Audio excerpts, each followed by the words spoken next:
तर कधी नव्हे तर ओमकारने आज आम्हाला फिरण्यासाठी गाडी काढली आणि शेवटी आम्ही कल्याणपासून लोणावळ्याच्या दिशेने निघालो. जाताना कर्जतला पोचलो, तसंच ठाकरे हॉटेल दिसलं. ठाकरे हॉटेलमध्ये आम्ही नाश्ता करण्यासाठी थांबलो आणि नाश्त्यामध्ये कोणी भजी, तर कोणी वडापाव, वडा उसळ, इडली सांबार असं काय काय ज्याला आवडतं तसं खाल्लं. यांना काय भूक कंट्रोल होत नाही, त्यामुळे थांबावं लागलं. परत मात्र लोणावळ्याच्या दिशेने आम्ही परत प्रवास केला. ट्रॅव्हलिंगला आल्यावर सगळे बाहेर बघतायत, पण यांना काय माहिती मोबाईलमध्ये काय बघायचं असतं. तर बघून आम्ही मस्तपैकी खंडाळा घाट चढायला घेतला. खंडाळा घाटात थोडंफार ट्रॅफिक होतं. कसाबसा खंडाळा घाट ओमकारने आम्हाला सेफ चढवला ना बाबा एकदाचा.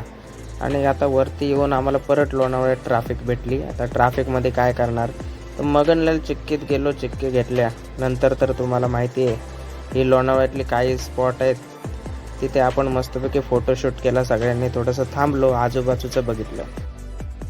यांचं बघा दुसऱ्या फ्रेंड्सना जळवायचं काम चालू आहे. इथे ट्रॅफिकमध्ये घामटा निघाला चांगलाच. पण जाऊ दे, ट्रॅफिक सुटल्यानंतर परत एकदा आम्ही परत निघालो. थोडासा खुला रस्ता भेटला. ओमकारने चांगलीच गाडी रेमटवला.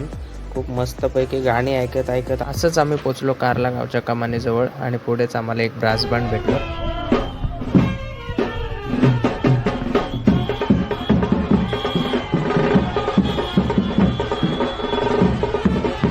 ऐकण्याची मजाच वेगळी आहे. आणि आम्ही निघालो परत एकदा दर्शनाच्या दिशेने. वाटेत सर्व दुकानं वगैरे होती प्रसादाची अशी तशी.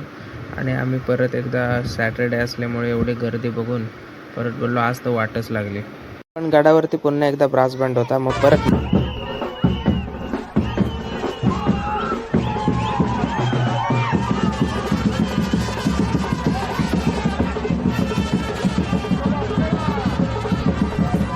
कारल्याला आलो आणि बौद्धकालीन लेणी नाही बघितलं तर काय उपयोगच नाही, म्हणून आम्ही बौद्धकालीन लेणी बघायला गेलो.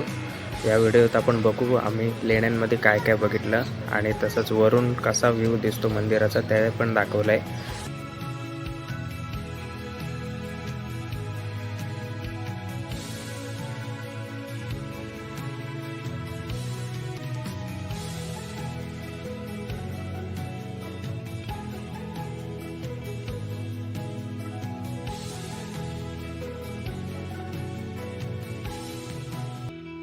तर फायनली आणि अशी होती आपली कारल्याची ट्रिप. परत मात्र संध्याकाळी आमचा परतीचा प्रवास कल्याणकडे झाला. मस्त हा नाईट व्ह्यू खोपोलीचा घाटातून दिसणारा.